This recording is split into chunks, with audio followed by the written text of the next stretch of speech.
Look, let's get on with this because Governor DeSantis, well, you know that he made waves on social media when he stood at the podium with the presidential seal.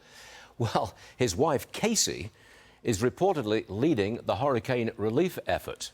Florida Congressman Byron Donalds joins us. Congressman, are we seeing a future president and first lady in action here?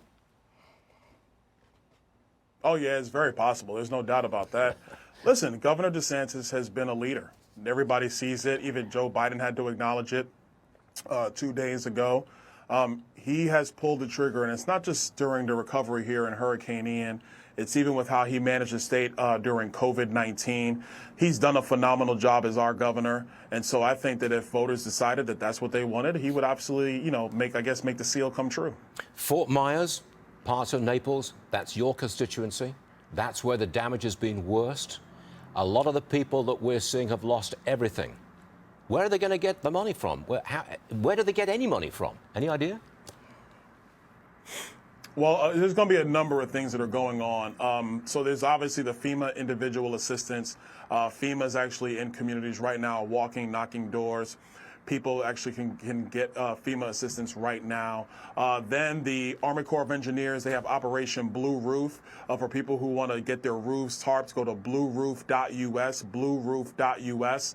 The Army Corps of Engineers is tarping blue roofs. The SBA is actually doing low-interest loans for businesses and individuals. So people who need help, they can get a low-interest loan with businesses and with individuals through SBA. Then you're going to have all the various state assistance in the insurance villages, the Department of Employment Opportunity. They provided for people who are out of work. They provided the ability for you to get unemployment insurance during this time period where obviously disaster has struck. The National Guard still has food, water, and ice being distributed to people in Southwest Florida. And then on top of that is what you talked about with the First Lady. FloridaDisasterFund.org. That is a charity through Visit Florida that the First Lady is running of the great state of Florida, Casey DeSantis, and that's available to help individuals through our nonprofit groups. So there's a lot of assistance that's out there. What's going to be coming from the next couple of days is making sure people communicate. That's being communicated out so people can take advantage of those resources. Well, clearly everybody's on top of it down there in Southwest Florida. Congressman, thanks very much for being with us. I know you're busy, but thanks for taking time out to be with us today. So, appreciate it.